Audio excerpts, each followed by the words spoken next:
I was really struggling in my own marriage, man. I was really struggling. The constant bickering. One week was good, one week was bad. My wife and I were built in patterns too, where I just won't talk to you, which I think a lot of people can relate to because I see it all the time now with guys that I coach and also just other marriages. They're still married on paper. They're living the invisible divorce, I call it. Our next guest is Joel Evan, who was a police officer in San Francisco for 15 years before becoming a certified health and wellness coach and the founder of Limitless Fathers. Joel is the best-selling author of the book Ignite. But I wasn't making the muster in my marriage. And part of it was my priorities. I prioritized health and wealth and my job and success over my family. That was number one. I didn't think I needed to change. And I think most men, when they come to me, they think their wife has to change or their kids don't respect them. So then you start to grow apart. But the truth of the matter, and that no one wants to hear, is Hi, my name is Chris Burris. I'm a longevity expert and the chief scientist at a lab focused on a longevity molecule. My primary focus is to help people live longer and better lives with science. Make sure to subscribe and share so you and your friends can live longer and better. Well, actually, so you and your friends can live beyond the norms.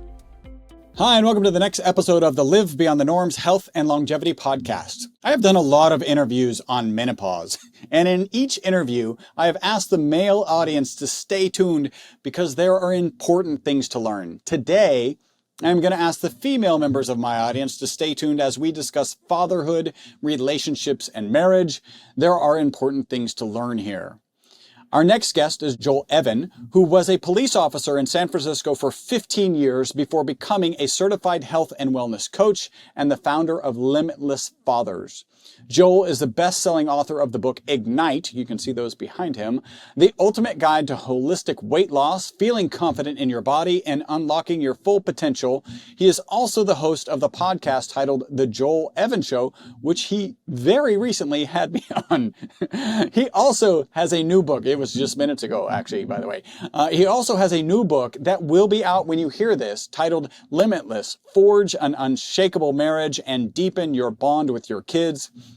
His mission is to end human suffering and disease and to empower his clients through optimal health, because when you're healthier, you feel more confident, more joyful, more vibrant, and you go out and impact the world in a bigger way. Today, with this interview, I hope to help Joel on his mission and help you optimize your health. Joel, thank you for joining us today. let's go. Thanks, Chris, for the amazing intro. So before we jump in to your area of expertise, I want to go further back. I want to go much further back. Like, what was it like growing up little Joel? Where did you grow up? What were your parents like? If there was some event or someone you could pinpoint as the reason you would ultimately become a police officer, wellness author, a podcast host, what or who would that be? Yeah, that's a good question, man. So, I think it goes back. So I grew up in a little town in California called Fairfield. So it's right in between Sacramento and San Francisco. And, my upbringing, so the ironic thing is I never wanted to be a police officer. Okay. I never wanted that. And I think like a lot of boys, they always most, I think it's different for everybody, but I always wanted to be better than my dad. So I thought, he was a police officer. My grandfather was a San Francisco police officer. My dad was a father. I guess it was just like destined to be. Here I was, third generation. So I had no intention of going down that field per se. And I thought my dad, I'm like, he's great, but I'm better than him. And so if I'm going to do something, I'm going to do something even better and bigger. And that was kind of my goals and what I wanted to do. Now, my dad, so at the time when I was going through college, there were so many different things that I was looking at possibly exploring, probably changed my major multiple times, before I figured out something. And then I landed on a degree. I was like, I'm going to do international relations because I said, I think I don't know what I'm going to do in life. I wanted to do business because I thought business, that's where you make a lot of money but they didn't really have that degree. So long story short, I went out and while I was in college, I always had jobs doing multiple sales jobs. I sold Cutco knives, sold cars, I sold fences, I sold all kinds of things, right? So I always had a background. I loved being around people. I thought that's why I was really gravitated towards business. But I always also like to use my mind and my body. I'm like, what's a good job? I'm like, well, being like an FBI agent, I think that would answer that. And that'd be a great career. And it's way better than whatever my dad does because FBI agents are cooler than some just, local police officer. So anyways, I'm doing this. I get my degree. I graduate, want to get started working for the FBI. And I'm just sitting there waiting for them to get back to me. and I'm living at my house, 25 years old. And I got tired. I got sick and tired of living at your parents' house. And I wanted to start my life. And I remember my dad said to me, I was walking up the stairs one day after selling cars all day, and it was just miserable. And he goes, "Hey, buddy," he goes, the Oakland Police Department is hiring. And I remember I looked at him like, you know what? Why not? Let's do it. Because he actually made a really great point. He's like, at least you'll get experience. And he goes, I think you'll really like it. And if you end up wanting to do the FBI, go ahead. You can go down that route and do that later. At least you'll have work experience versus right now I have none. I go, that's actually the smartest thing you've ever said to me, Pop. So I go, you're not going to do that. So I go out and I apply and I got hired. So I actually, prior to working for San Francisco, I worked in Oakland. Okay. And anybody, if you're not familiar with Oakland, California, Google it. Top 5 most dangerous cities in the United States, probably every single year. Per capita, they just have the most violence. Whether it's murders, robberies. There's something, we used to pride ourselves in Oakland is that we weren't number 1 in murders this year, but we were number 1 in robberies. We were number 1 in assaults. So, and what's unique about being an Oakland police officer than anywhere else, including San Francisco, was we didn't have that many officers. And so it was the violence. And there's kind of an old saying that says, there's no like necessarily data for this, but you'll hear a lot of people say this in the police world or law enforcement or just anywhere, that 5 years in Oakland is like a 25-year career somewhere else. Just because of the amount that you see, right? I mean, in my first year out, I think first year and a half, I was involved in a shooting. So, there's just a lot of exposure to what happens. It's a quick path to like, you really can condense 5 years of work into probably 25 years. And even having gone to San Francisco after working 6 years in Oakland and then going to SF, I can tell you it was much more fast paced compared to San Francisco. So that's kind of the short end of, kind of how I got into law enforcement. And really, like I said, didn't expect myself to get there. Loved it. Once I started working, I really did love it because it was, you can't just be a brute force police officer. I mean, I guess you could, but you're not going to last long. And to me, it blended the perfect mind, body, soul, because you had to be a tactician. You had to be a thinker, right? But you also did have to have that ability to protect yourself and be able to use your body. So there's a physical, I love the idea of having that like mind, body, spirit. And that job really satisfied those needs for almost 15 years. How about the health space? Like, so what you're doing right now, delivering value to people through wellness, through kind of helping people kind of optimize marriages and relationships. Anything in the past, as you were growing up, that you might say, oh, this kind of makes sense? So believe it or not, Chris, so my parents divorced when I was 18 years old. And when I was 18... By the way, mine were 19 when they divorced. So your wife is Latina, my wife is Latina, parents divorced at the same time, but share that experience. Like, what was it like them divorcing at 18? Yeah, I mean, I think it's brutal, but I think, it's funny. I remember my parents even saying, oh, we didn't think you'd take it so hard because I was older. My brother's 8 years younger than me. They expected him to take it hard. And I think for any kid, it's going to be hard. So whether you're 18, I was already kind of on my way out of the house, working, going to college. So, and they're right in that respect. It was easier for me, but still hard. You don't expect that, right? You don't expect those things. It wasn't even on my radar. I didn't even know my parents were dealing with issues like that till it happened. I think you mentioned in one interview talking about like FBI agents having to get all prepared to carry their gun and have it loaded and everything, and you're like, what a weird contrast. Tell that briefly, because I thought that was interesting. So in Oakland, there's very often you do a lot of joint operations with the wait, before that, in the movies, you always see like the FBI comes in and takes over from the local police, and there's all this contention behind that. Is that a thing? And incorporate that into what you're about to say? I think I don't really see that too often. I mean, at least I never saw that. And then we did a lot of joint operations. It was usually pretty amicable. If the DOJ or FBI or somebody, we wanted to work with them. They had all the money, they had bigger budgets, and they could actually help out. And they really wanted to be helpful. So I never saw anything. That's just for the movies. There's always animosity, or there's always a nice little fun little rivalry that the police have with everybody, So, and what I mean by that, and you probably heard me say on other shows too, is like, the FBI, I mean, after I worked in Oakland for 2 years, I had no desire to even go work for them. I'm like, these guys are nerds. I mean, like, what a completely boring job. And not, and I will say, most of the agents are really that way. They are in an office doing a desk job, and they're doing analysts, and they're just doing research. Now, there are the field workers who are out in the field that are doing some amazing work. But that's not the vast majority of them. The majority are doing data analysis, data analyst, and that's it. And what I was telling them is that, and I was referring to this, is that they're in the office most of the time, or they're doing surveillance most of the time. They're not actually on the streets doing action. But that's why their cases stick. That's why you hear, if you get arrested by the FBI, you're doing 80% of your time. Well, they've been watching you for a year. So I might have been watching you as I turned around the corner and saw you, deal drugs. Well, now I'm going to go bust you. So I bring you to court. Well, the judge says, okay, well, Chris got busted this one time. We'll give him probation, or we'll just give him, Chris made a mistake once. Well, the FBI has been watching you for a year dealing drugs, Chris. I'm pretty sure it's safe to say you were doing drugs, right? So the point being is they do a lot more research, there's a lot more surveillance that takes place. And then there's that one day out of the year where boom, they come and get you. So their amount of action is just very little on average, right? Than the average local police. That's kind of what I meant. Interesting. Again, how life takes you, right? Like, I want to be, I'm going to be FBI. I'm going to be FBI. Okay. I'll be a police officer.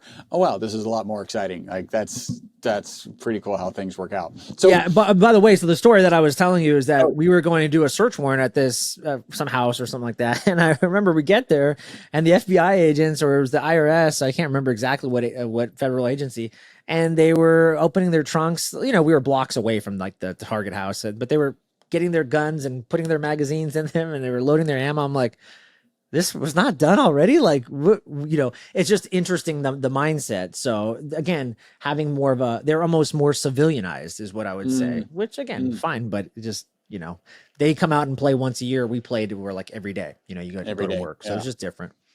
Interesting. So as a police officer, how would you kind of describe your physical, mental health? Like, what ultimately pushed you to focus full time on wellness? Yeah, well, so I always was interested in wellness, always, since I was 18. Even before that, when I was in school, my dad I found out I was small in stature, but pretty strong. And so I remember one year we had to go do pull-ups, you do the PE test, you do pull-ups and run and stuff. Man, well, I did like 16 pull-ups. What's that? We need to bring that back. Is that not a thing anymore? They don't do that? I don't think they do it. And I remember you had to do sit-ups and pull-ups and shuttle runs. And I don't think they do that anymore. Yeah. I don't know. My kids are homeschooled now. So actually, I don't know. But so I found out I was really good in pull-ups. So I did like 16 pull-ups and was like number one in the class. It felt good. So I was like, man, I really like this. Like, I like being strong. I like people noticing me, and I want to be, I want to know, I think that's always been what's driven me. I want to know that whatever my work did, I mattered. Right. And so my dad bought me a pull-up bar and put it in my closet, and I would do pull-ups at a younger age. But then even as I, got 18 years old and I started getting into bodybuilding and just like learning how to feed my body and eat a certain way to gain muscle and all these things, you hear Dave Asprey talk about all the time. The OG biohackers were the bodybuilders. And I was by no means in any way or shape or form doing what they were doing, counting macros, but I was getting into, that was kind of my, intro into like health and wellness. And so I was always in good shape and always kind of, reading and wanting to stay on the cutting edge of that kind of stuff. But what happened was, I always credit my son, and when my son was born 11 years ago, I was a typical new parent sitting on a couch that we had, a rocking chair, and I would sit with him and hold him for like 2 hours while we were just waiting to put him to sleep. Right? It was typical new parent not wanting to put him down so he would cry. And I started listening to podcasts. It was the first. I was just sitting there for hours. I'm like, I gotta stimulate my mind to do something. What can I listen to while I'm sitting here with my kid? And so that's when I found Dave Asprey's show, Bulletproof Radio. And I started listening to this guy, and he was blowing my mind with all these things, talking about ozone for your health, right? The keto diet and bulletproof. I had never heard of this, and I thought I understood health at a high level. And so when that happened, it made me want to learn more and understand more. And so, right away, I just got ensconced into that world and wanting, and again, and I think also it was interesting. The birth of my son also made me realize I don't really want to do police work forever. I Mm. was like, this was a fun job, but I became disenfranchised with a lot of, I felt like I was becoming a political pawn for everything. And again, it's hard because I worked in two very political cities. Probably one could argue the number one cities, Oakland and San Francisco, are very political, other than maybe New York or LA. And so I was working in hotbed cities. I just got tired of having to be the political pawn for what was going on around the news and around the world. And I wanted to do more in my life. And I felt like I wasn't really helping people the way I truly wanted to. And I'm like, well, how could I do this? My life has turned out pretty good. What about coaching? What could I do? And I loved obviously health and wellness and life coaching. And so that's how I got in. I actually enrolled in Dave Asprey's. I was the second cohort to go through his Human Potential Coach Institute. And because I really wanted to blend again, mind, body, soul. So you start transitioning into coach. You're like, okay, too much politicizing in the police. How new was your relationship with your wife, right? Because we're going to talk about that, and how does that transition? Because anytime there's a career change, you end up either with support or lack of support. I think you got the former. But what do those conversations look like? Yeah, well, so what happened was, so my wife's been with me since I was a police. That's actually how we met. I actually met her at a barbecue with one of my classmates through the academy. So that was actually how that's how I actually met her. So, some cops, they'll meet their wives after the fact, which can always, or they've already got like a regular job and then they become a cop, which can always cause friction. That's the only way she ever knew me. So she kind of accepted, everything that came with the job essentially. But what happened for me, and I don't know how much you know of this story, but really, I was building my coaching business in the background. I knew one day I was going to leave police work, just didn't know when. And then the pandemic hit. And if anybody knows, you guys can go back and look at kind of what the tempo was in a city like San Francisco. They were pretty adamant about people getting the product, if you will. And yours truly was not interested in that for many, many reasons. And we can always talk about that. But I knew I wasn't going to get it. And in 2021, when I refused to get it, the San Francisco Police Department fired me, and they said sayonara. So I actually did not think that was going to happen because I just had learned a lot about the law during that time period, and kind of just realized, oh, you actually can't do this. It's impossible. And so I thought I probably would have. I was surprised they followed through with it, to be honest with you, Chris. And then I thought, even if they did follow, I'll probably be gone for 6 months and I'll come back. Well, I haven't been back since the last 4 years. So that was kind of what led into my transition to coaching and just going full steam with that. It was something that I had wanted to do anyways, and I was building in the background and had been coaching a little bit, but obviously working full time was difficult. But that kind of just jettisoned me into the coaching arena right away. I didn't have any choice. I guess I could have got hired somewhere else, but really felt like I had given it all I had in the last 15 years and wanted to do something new. So yeah, my wife supported me wholeheartedly. She knew this is what I really wanted. And it was kind of I would say, like, I think I'm being guided, by a higher power. I don't know what that higher power is for some people, but I truly feel like there's a higher power out there that loves me more than my mom. And I'm, just always being guided to do these things. And it's life's happening, for us, right? Not to us. And so that's just the way I look at it. So how quickly in that kind of transition do you kind of start working or finish your first book, Ignite? Yeah, Ignite came around, I think in 2023. So came like 2 years after, or about a year and a half afterwards. What happened was I studied under Dr. Stephen Cabral, did multiple health coaching certifications. I don't know if you know him. He's amazing. But studying under him, learned a ton of stuff just about root causal health, right? And how to help people. And so I started, I jumped into the holistic weight loss kind of space is what I called it, holistic, because I wasn't into counting calories. I always managed my weight fine, and I never was doing things that everyone else was doing. I didn't, as a police officer, with my son was born, so 11 years ago, I had to stop going. I used to go to jiu-jitsu. I used to go to CrossFit. Well, all those things went out the door as soon as I had a kid. Didn't have time for any of them, didn't have money to go to the CrossFit or do any of these things. So I cut way back. But what got me through and managed my weight, you always hear about people gaining weight and all these things. None of that ever happened to me. And I was like, man, why is that? Why was I able to not do that? Well, one was mindset and habits, of course. I would do regular detox practices. And my exercise, I kept it simple, man. I was doing 10, 20 minute like workouts 5 times a week. Mm. And so really when I wrote that book, I was just trying to show people it doesn't have to be that hard. And I'm living proof of it. I've never counted calories. I've never done any special kind of diet or anything, but my habits are so good, even that I'm only doing 10, 20 minutes a day. And I'm also doing things that you're familiar with. I have an X3 bar. I have a Carol bike. I do things that are based on science that allow me to only do things in 10 minutes a day that allow me to build muscle and burn fat. So that was why I wrote that book. It was really like a blueprint for someone to say, how do I keep it simple and not have to overcomplicate these things? And I think, again, the biggest barrier for a lot of my clients was time. I'm like, well, here you go. Here's how you can make it really simple, right? No, very cool. So now you really are focused on relationships and helping men kind of optimize. How did you land up there? Pain, that was pain to purpose, right? So like I didn't have, when it came to the weight loss thing, I never had a weight loss issue. So I couldn't even really identify with people that had that issue. But with my marriage and my fatherhood, man, I had a lot of pain, brother. I will tell people very often, I was in marriage counseling therapy for off and on for like 4 years. And you have to remember, like, my mindset too is like, I want to win. I don't care. I don't like to lose. I refuse to lose. I've always kind of had that attitude. And in many ways my wife and I joke now, like, it's a good thing we both were stubborn and both are like, don't like to quit. Because there were so many times we should have quit on paper. If you were to look at some of the things we went through, it was like, it just made sense. Like, you gave it a good try. You really did. Right. And I thought I did everything I possibly could. I love to learn and grow. If you know me, I'm a growth. That's one of my love languages. I love to grow. So like I said, I went through multiple coaching certifications to make myself better, my family better. I probably at least went to a seminar for growth once a year.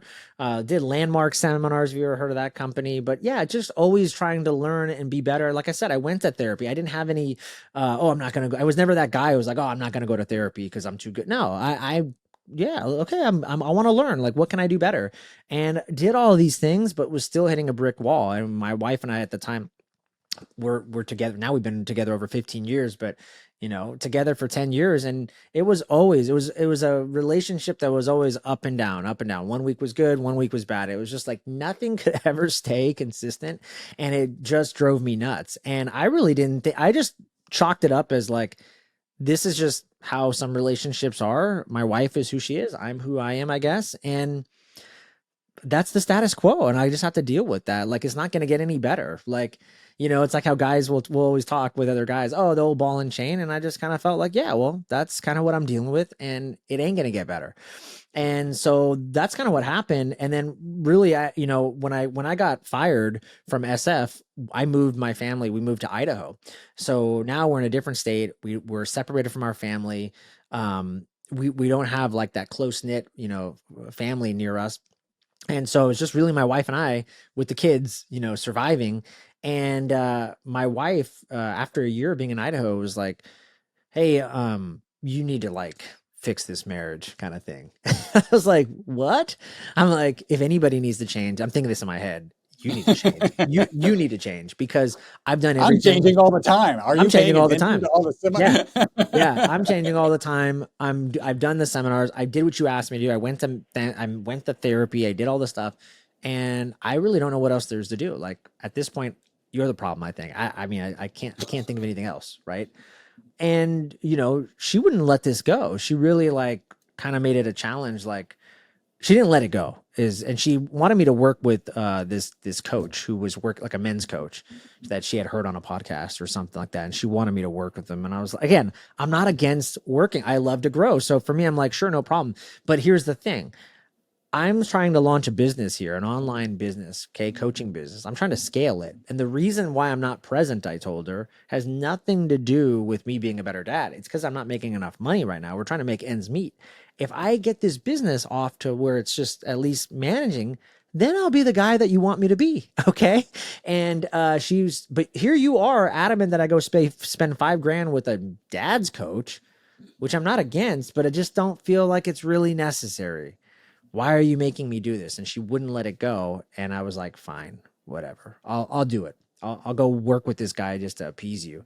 And you know what? I thought, Chris, I go, this is going to be great, because what's going to happen is this coach is gonna see how great I am, and he's gonna tell me, bro, you don't need to do anything. Your wife is the problem. And because she already had a lot of trust with him, I was just waiting for the day for him to tell her, hey, I got to meet with you. Joel's perfect. And and guess what? That never happened. So yeah, but that's how it all started. So I was really struggling in my own marriage, man. I was really struggling.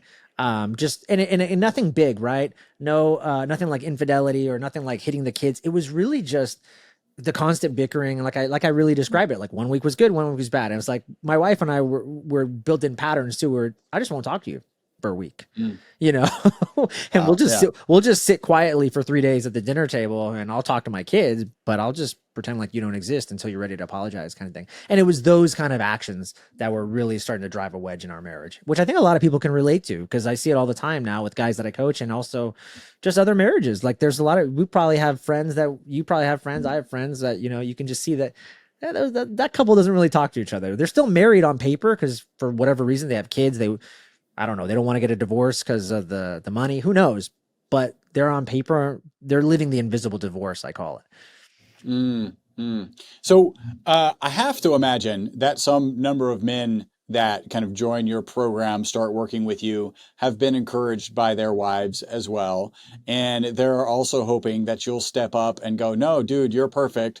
Let's get your wife on the phone and we can fix this whole problem. I mean, one, they're already coming to you. And so there's a little bit of awareness. So maybe it's not all of them, but what is that something that happens? Do you get that from time to time? And what kind of coaching do you do to walk men off of pushing their wife off the cliff? Yeah. I would say on average, no. I would say the average guy that I see, they're not, honestly, most of them are not like me. And I'm not trying to even I'm going to tell you something. When I met with my coach, it was funny because he goes, most guys, what I see is their habits are broken. And because their habits are broken, their mindset's broken. It kind of goes back to, you know, when we're talking about weight loss and having high self-esteem and confidence, there's a lot of things that are broken there, and they're not even doing the daily habits that a high performer would do to put them in a peak state to actually be able to do the things that their wife is asking them to do. Now, here's the flip. That was not my problem. So I remember when I first met with my coach on our intake call, he's like, Joel, gonna need you to read every day. I'm like, I do that. He's like, gonna need you to get up early. I'm like, I get up at 4 a.m. He goes, okay. He goes, you got me beat. He goes, I need you to do this. So I was just like cold plunging, whatever. I was like, I do all these tough things because I believe in it. You're telling me, I mean, I don't know what you're going to teach me, but I am open, because the reason I was open is because this guy, when he was talking, he talked about his marriage the same way mine was. And I was like, well, if he could fix his, then he can probably fix mine. So I didn't need to be motivated with like better daily habits. I love high performance. You and I we live in this. So that was no different. I didn't need that. So that part's interesting. But I think a lot of guys, when I do first meet them and I start looking over their daily habits, they're weak. They're weak. And now they've got adjusted to a status quo, a standard that is just low, and their wife is pissed off that they're not raising themselves to the standards and being who they should be. So now their wives are getting pissed off at them. It's like that whole thing where, you left, you left your laundry or you left your cup on the counter and you didn't get it. Well, your wife can only do that so many times before now she's going to explode. It's kind of like that for a lot of these guys. Now, there's the flip side. I've worked with guys that work at, do really well, and they make really good money and they have like decent habits, right?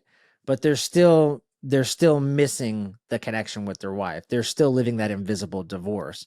So I would say I see it in two different spectrums, but my archetype is more rare. The more than 90%, like I can just look at them and quickly go through their day and be like, you're not living up to the par.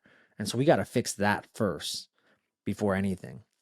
Yeah, it's interesting. So I've got a really good friend of mine who's a human behavior expert, and I kind of describe him as the best therapist, and is arguably the reason I have a successful business and a successful marriage.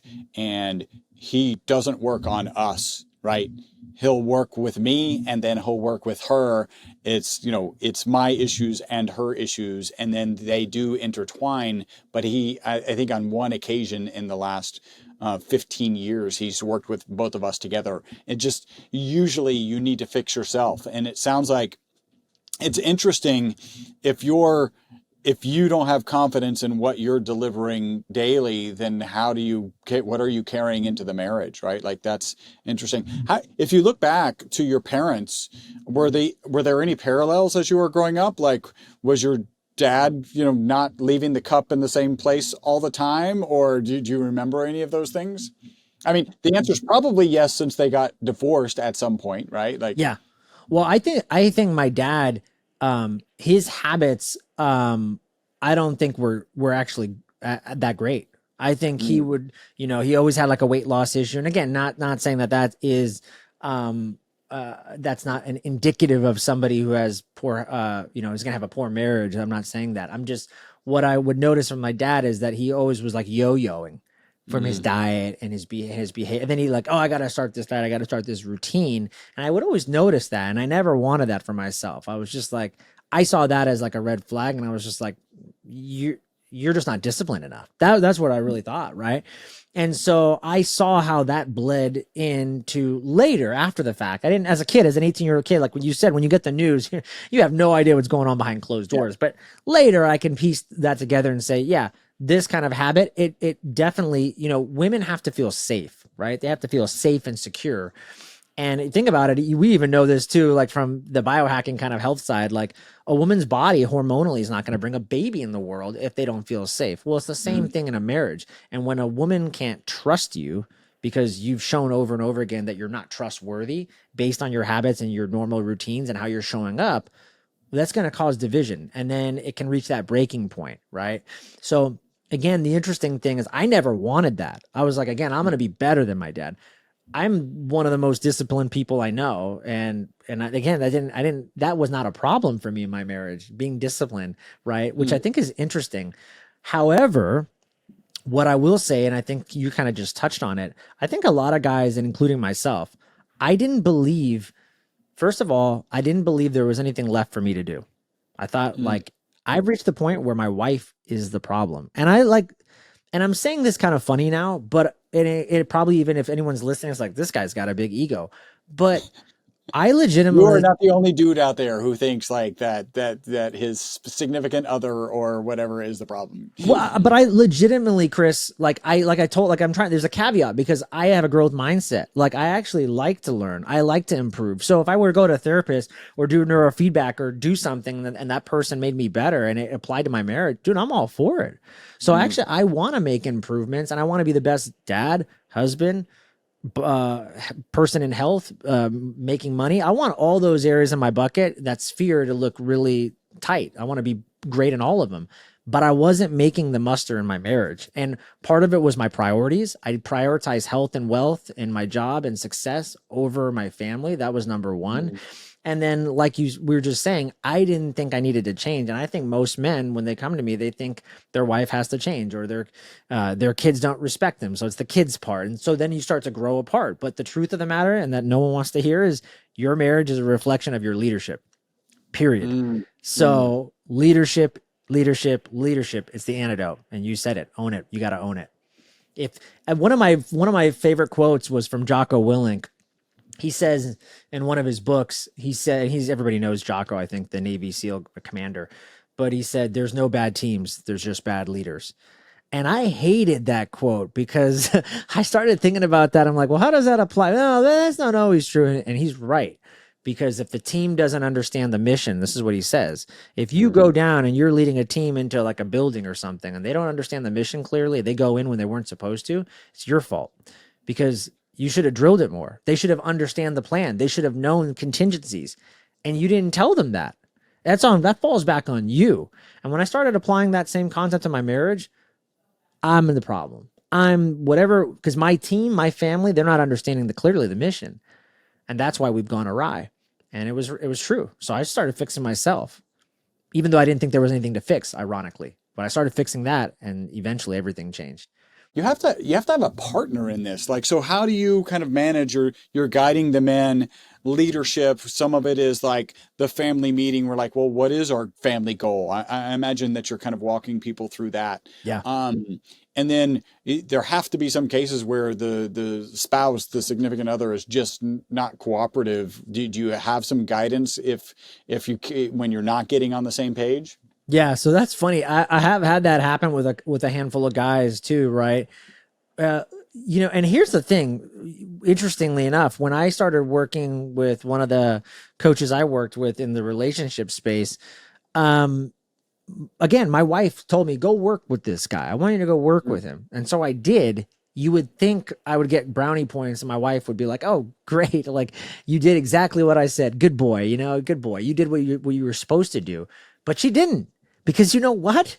She still didn't trust me. She still didn't think like, great. At the end of the day, like, I don't know, maybe he'll do this. Maybe because she probably knew that I was just doing this because I had to appease her. So at the end of the day, even though she started to see things improve and how I was changing, she didn't believe it because, well, Joel's done this before. He's changed for a week and whatever, 2 weeks, a month. So, I always tell guys, like, I got my ass kicked for at least a good month where I was doing things and showing up and my wife was still stone cold.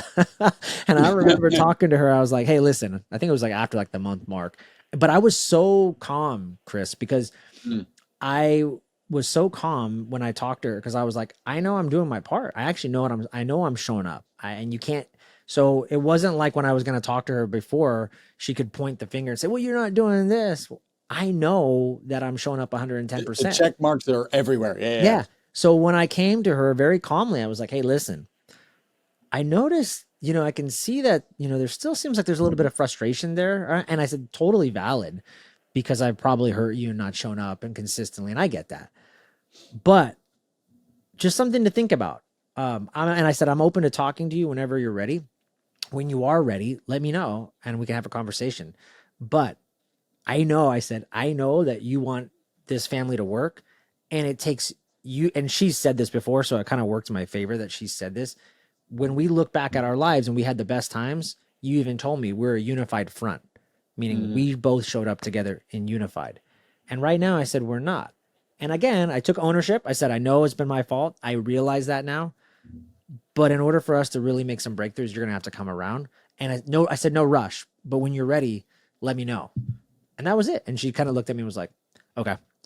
Didn't give me any even love then. And I walked away and I let it go. I actually surrendered because I had no attachment to the idea. I knew it was going to take time, and I just kept showing up, brother. And I don't remember exactly like when like the tide turned, but it did turn, but it took over a month. It took over a month for sure. So I always just remind guys, it's going to take time, because if you've been married for 10 years, you built up 10 years of just you doing things wrong. And now you want things to change overnight. Like, it's actually it's unrealistic, right? And your wife's been hurt so many times, they've built up that callus. So it's going to take time. And I always just remind them, just stay with it. Just stay with it. Things will change. I always tell them too, you got to remember when you pay a coach, like you pay me or you pay you, right? And you pay them and you tell your wife, believe it or not, I tell guys, it's actually a good thing when you say you're going to do this program, because for the first time, your wife knows, oh man, you had to pay $2,000 or you had to pay however much money. You're putting money down where your mouth is. And you're saying, I'm committing to this marriage, this family, and I want things to get better. It actually matters, because even then your wife's probably, man, he wouldn't pay, $2 for a program. So if he's going to pay $2,000 or something, man, it shows the level of commitment. And even for me, when I worked with my coach, I paid like $5,000, right? So it's like, I was committed. And I think even though that bit of commitment says, hey, I'm going to work with this guy for 3 months, a year. Like, I am all in on this family and I want to make it work. Those things will start to chip away at your wife and really, I think, start to tell her like, yeah, he is invested. He does want this, right? Hey, super quick break from the podcast. Hopefully you're loving it. This is a way you can support the podcast and take advantage of a great offer. We're offering 50% off of one of our MCT bottles. MCT is an amazing oil. Add the ESS 60 molecule to it. It's even more amazing. All you got to do is leave a review on iTunes. Send us a notification that you've left that review. We'll get you a coupon code. That'll get you 50% off of our MCT oil and free shipping. Back to the podcast. It reminds me what you're describing. Actually, I saw this guy, Marshall Goldsmith. He's an author. He wrote a book, What Got You Here Won't Get You There. and he's a consultant. So he was doing a presentation, and he consults to, I think, all of the top 100 Fortune 100 companies, and actually is not allowed to play the stock market because he knows them all, right? He's a pretty heavy hitter. And he'll go in, and let's say the problem is the CEO is a jerk, or has misogynistic tendencies, just the way he speaks. He realized that he had to go in there, work with the guy, right, and make changes. And then he actually had to survey the people around him on a regular basis. Because if he was perfect for 4 months and then, his tongue slipped and he said the wrong thing or whatever, people would just go, he's the same guy.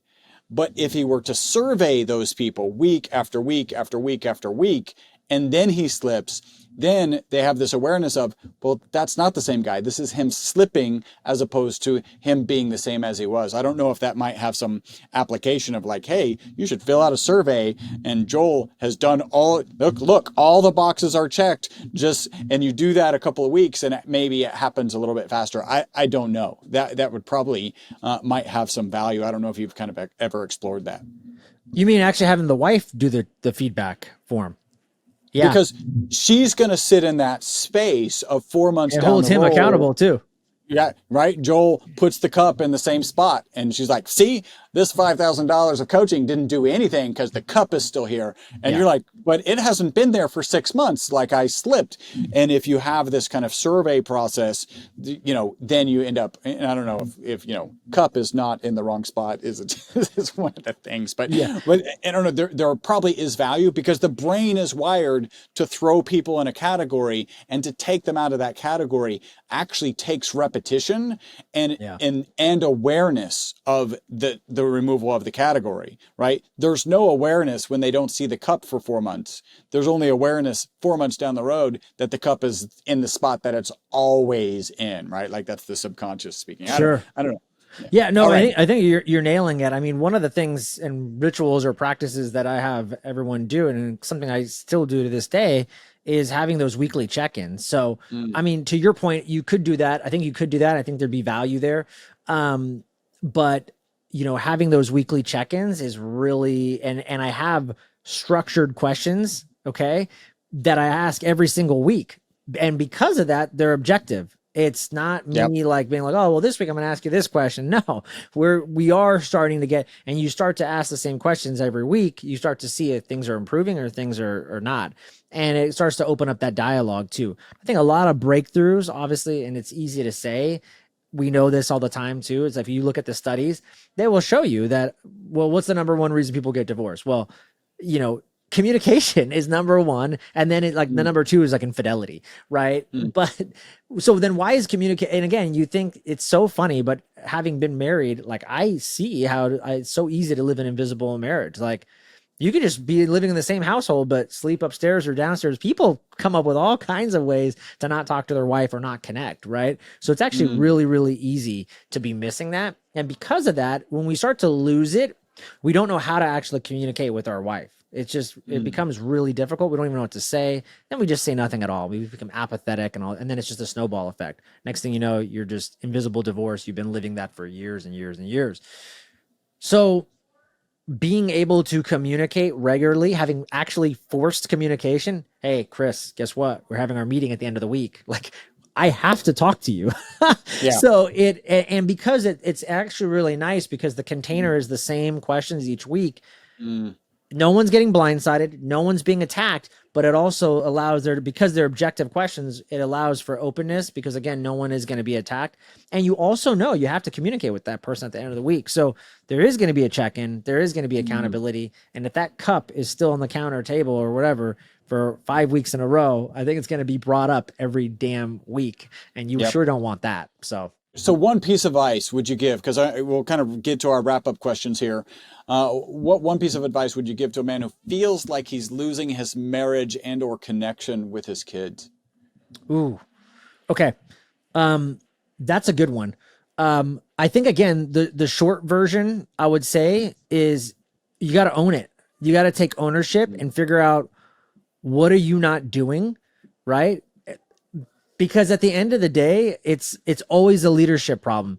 And here's the deal, right?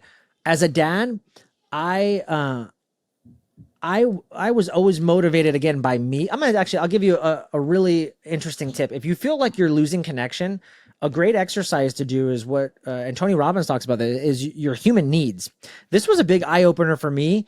And we're all motivated by, he calls it really 6 human needs: certainty, uncertainty, growth. We talked about growth mindset, being significant, knowing that you matter, right? And then contribution, like giving back to people, right?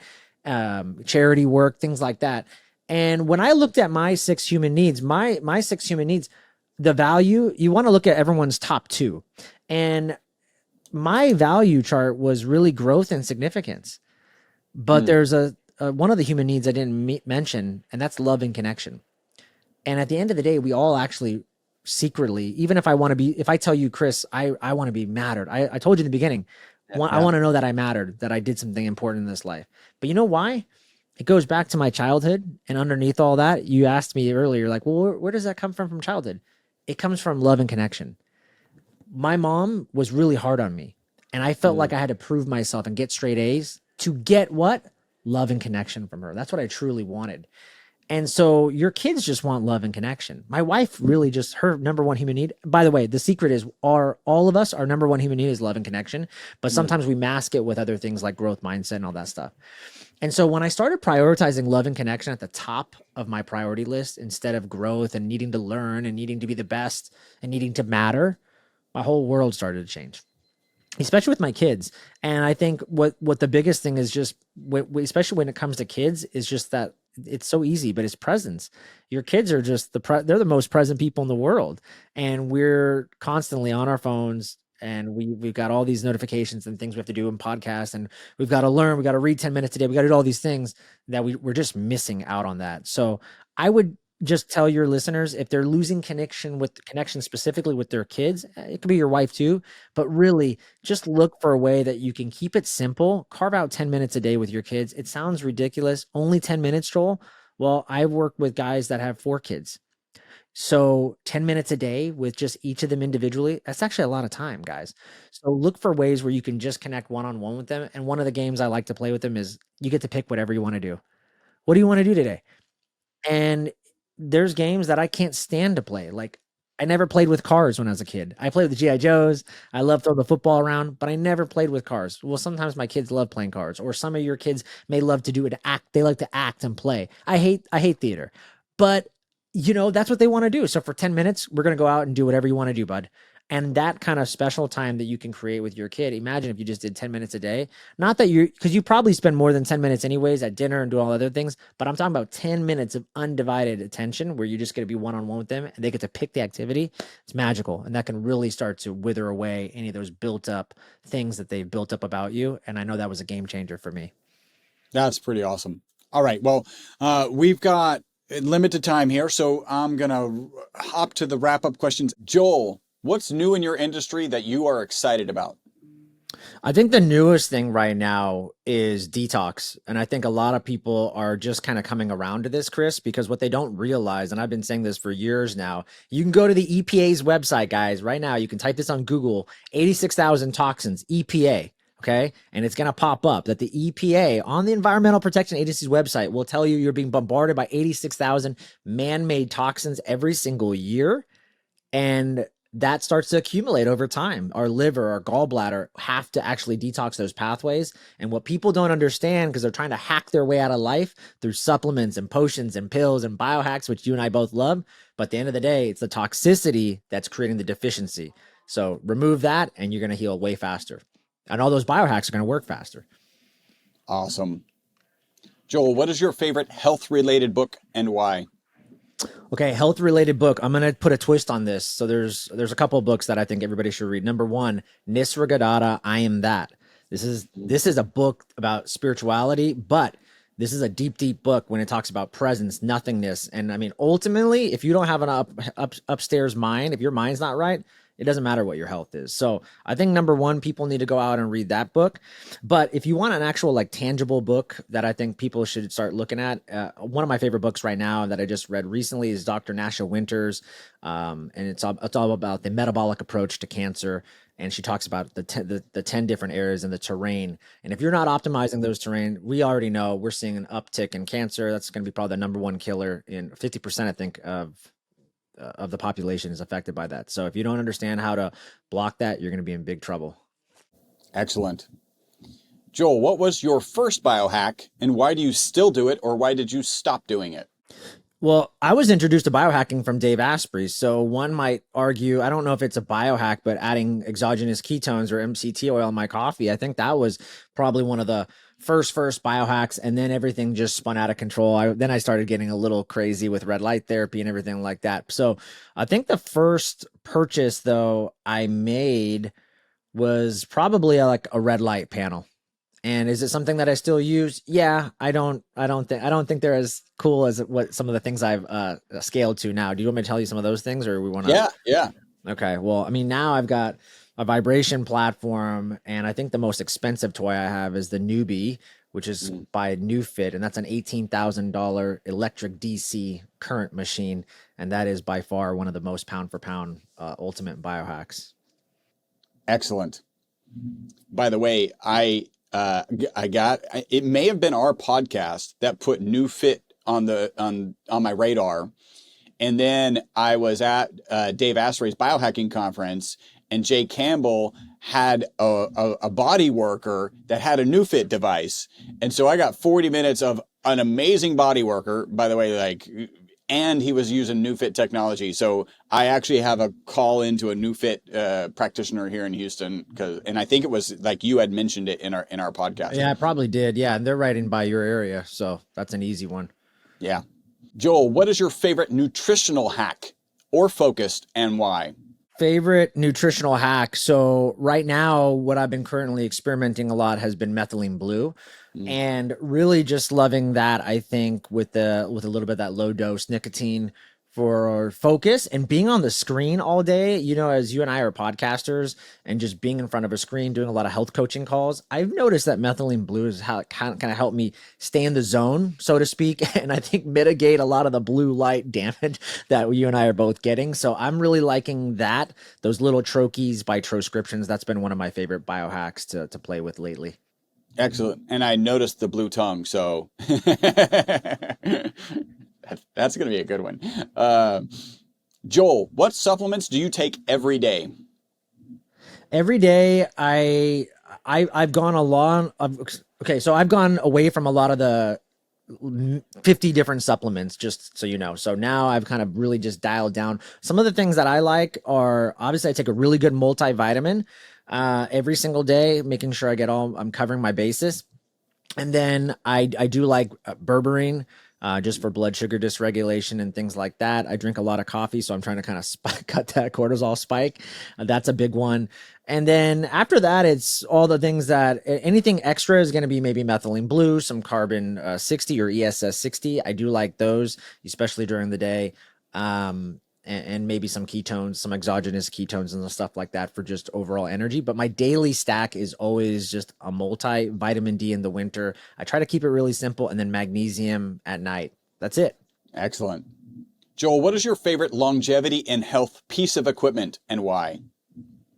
Okay, I have a whole bunch. So I'm going to give you a couple answers here. Number one, I think sauna is by far the most affordable and probably gives you the most bang for your buck biohack. I have $100 Therasage, or not $100, $700 Therasage sauna, and that is a one-person sauna, but I can detox, I can get red light therapy, and I can get the benefits of the DNA repair through heat shock protein. So I think that's number one. But if money's not an option, one of my favorite biohacks is the NewFit device by Newbie. It's a DC electric current. I mean, this thing is remarkable. I've seen people that are paralyzed walk again.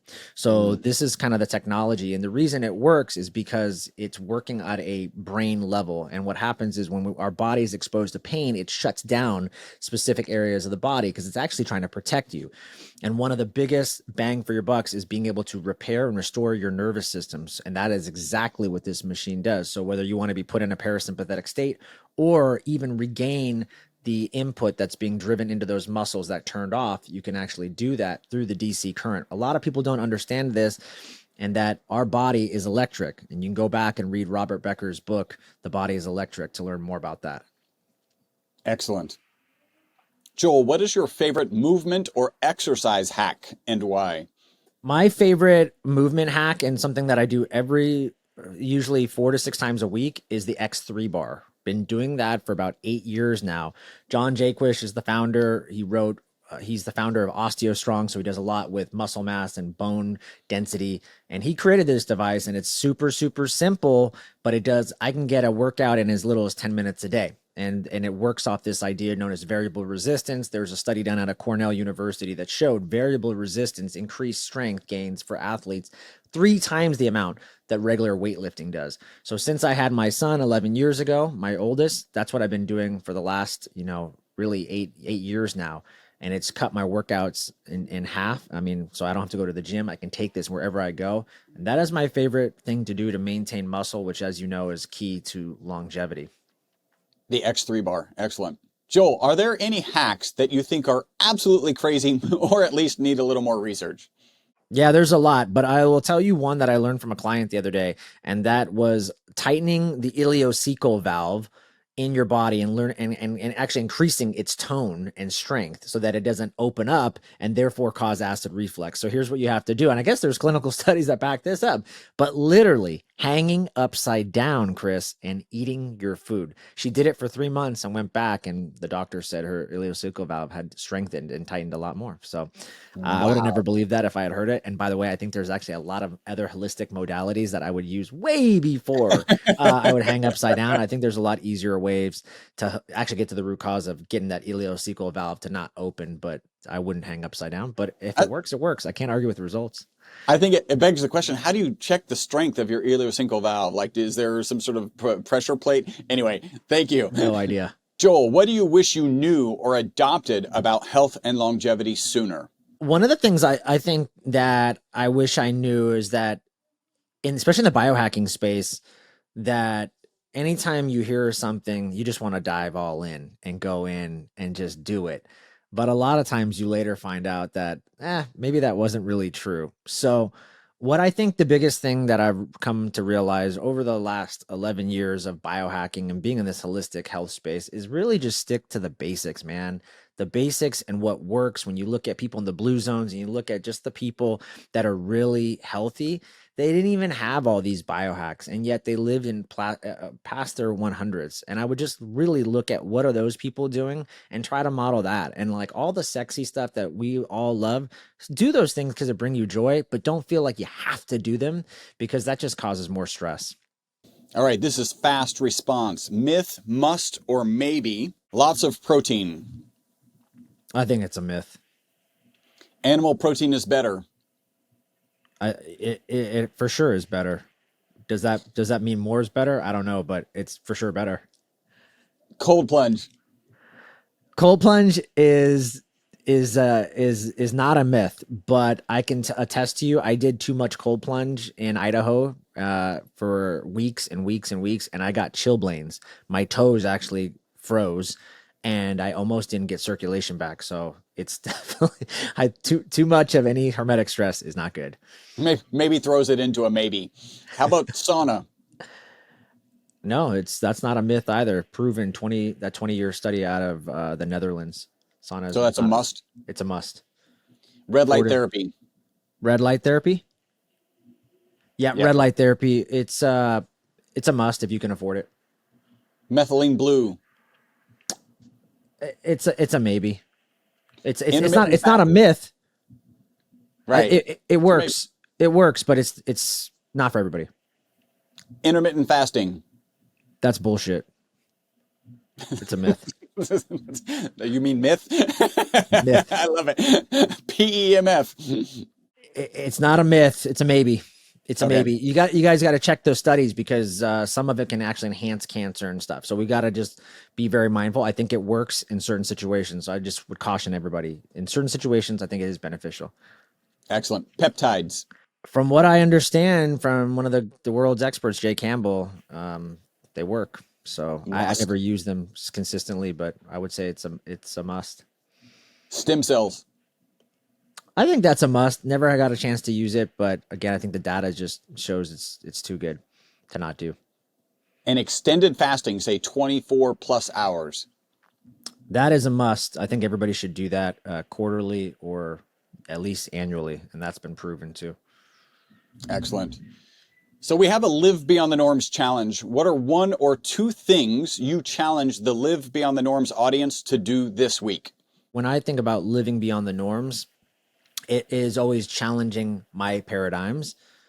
And so in order to live beyond 100 years old, then I need to be consistently challenging what I believe to be true in my own life and how I am, what I'm doing, whether it's exercising, eating right, filling up my bucket in my relationships and however I'm doing that. So what I would challenge people though, and so in terms of the health and the health aspect, what I would challenge people, and this is something that's challenged even my own belief, is we've heard a lot about building muscle as a longevity, as a tool for longevity. As we know, the more muscle we have, especially when we get into our 70s, if we fall and break our hip, they've already shown that like in your 70s, it's pretty much a death sentence. Like your life expectancy just goes way down. So everyone's promoting a lot of muscle growth.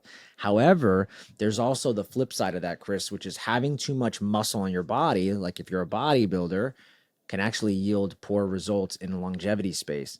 And we're seeing that too much muscle because it eats up all your mitochondria and therefore, guess what? You're dead. So I would challenge your listeners, and I'm always challenging myself, like, do I want to have more muscle as I'm starting to age? I think the verdict would be no. And so again, there's that balance, right? What's that bell curve? And I would challenge your listeners, number one, if you're looking to live beyond the norms in terms of longevity and health, I would challenge you and say, do you really think you need to have lots and lots of muscle as you age? Okay, that's number one. And then the second thing that kind of ties into that is, I think, fasting. And this is something that I have changed my perspective on over the years because I used to intermittent fast a lot because I was told that this is what works and autophagy and all this stuff. But the reality is a lot of that intermittent fasting is complete bullshit. Now the studies, they actually don't show that, but we do see that with extended fast. I'm 43. So as we start to age, there's actually this time period where we do want to go into more autophagy. We do want to eat less and be in hypocaloric kind of states. And I think doing regular, longer, extended periods of fast where you're going beyond 36 hours is really beneficial for people in our age group, 40s to maybe even 60s. Then when we get into the 60s, though, believe it or not, that is when I think we do need more protein because we need those in order to keep that muscle and that collagen and everything going. So be very careful is what I'm telling your audience. Be very careful. And I've fallen into this trap too of just only eating carnivore and stuff. Well, if you're 43, that actually we've seen that can actually exacerbate and potentiate cancer. But if you're 60, it actually could be a very good longevity tool. So constantly be taking stack of your inventory of what you're doing and your habits. And just because it worked for one person doesn't mean it's going to work for you. And I think where you're at in your age really matters. So the two things I would challenge your listeners is what are you putting in your body nutrition wise? And then also your exercise habits. Yes, we know exercise is good, but again, too much could be, I think, a detriment. Excellent. Joel, if you could have a magic wand and Robert F. Kennedy's position, what would you change? That's easy. I would tell him to take off the experimental products that have been on the CDC and the FDA's website for the beginning of time, as you know, since the early 1900s. If anybody's done research, there's some great books out there. Obviously, everybody knows about Susan Humphrey's book, Dissolving Illusions. It's been very popular. Another one I think that everyone should look at is called Virus Mania. That was a really good book that I read during the pandemic. I learned a lot about the pharmaceutical industry and what really happened during the Spanish flu in the 1900s and all these things. And I think when you start to see the pattern and you start to see that the golden science that we all believe that these products have been tested They never have been tested. They haven't been used in placebo controlled trials. And that's a problem. And I grew up in that paradigm, and my paradigm got rocked when I started learning more about this. And I think everybody should do that. So as you know, I got fired for not getting an experimental product in my body. And I think it was obviously ridiculous. It was for literally a cold that nobody, and it didn't protect anybody. It protected nobody and didn't prevent transmission or any of these things. So why would these mandates be a thing? They should never be mandated. And if I were him, that's the first thing I would do. And I think he's starting to do it. It just takes time. Yeah, I think he recently got rid of everybody on that CDC board. So yeah, interesting the times. All right, Joel, do you have a target age that you want to live to? It's funny. So you and I are in the health and wellness space, and Kashif Khan I interviewed, he was the DNA expert, and he talks about DNA and the telomeres and stuff. And he said that your DNA can last to 120. It's proven, it's shown to do that. And so my goal is 120. I don't see why I couldn't reach that, knowing everything that we're going to know about health. Excellent. And how long do you think humans can live? And I think I know the answer. Yeah. I mean, well, we know, my kids asked me this question the other day. So we looked it up, and it came up that a woman lived to 122. So clearly, I don't know if the records back then were accurate. I didn't look too much back into this, but clearly there's the potential to even live longer. And now with stem cells and stuff, here's the deal though. I know like Dave Asprey wants to live to 180 and stuff. I want to be healthy and vibrant, and I don't really care. I don't care about the number 180. I actually, Chris, so I'm going to tell you, my answer honestly is the same, 120, because I think there's so much. I love the health and wellness and biohacking world, but I think we get on such a tangent where we want more. And how do I live to 180 and all this stuff?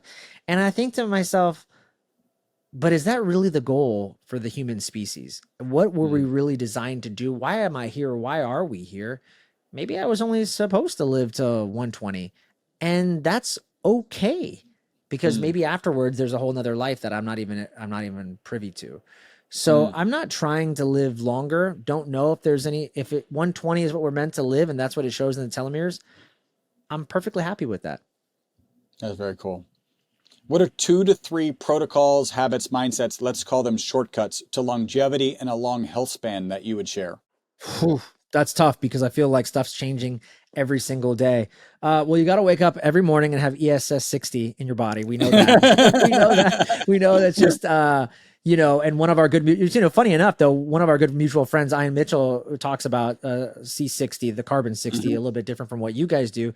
But the reason he got into that was because he was like, how do I hack longevity? And he's like a mad scientist. And he thought really like, this is the one thing that I've seen proof over works again and again. So anyways, I would say it's probably, there's no silver bullets, but that might be a good one. Right. But honestly, it might be a good platinum, or no, not platinum, faux silver. Faux silver. Yeah.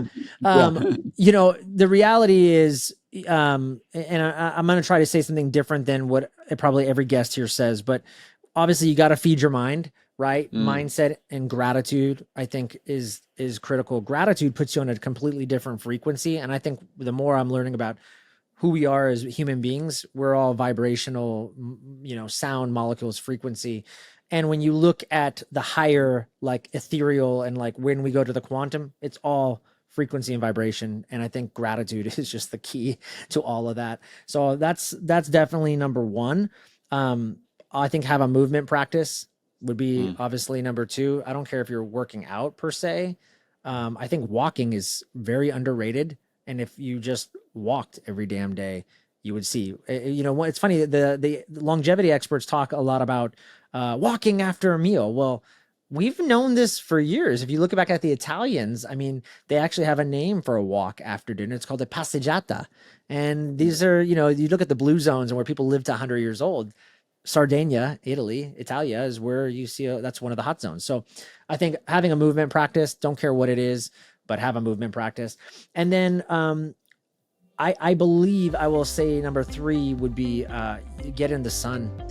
get in the sun and get grounded. I think those kind of come hand in hand, but I think we're so disconnected from nature, and that ultimately is what's gonna bring us down. So we got one gratitude. I wrote our friend Ben Azadi's vitamin G, movement practice, and then sunlight and grounding. Excellent. Yep. What are one or two things you think people get absolutely wrong regarding longevity and a long health span? I think it goes back to your question when you asked me how long I think do I want to live or the potential to live.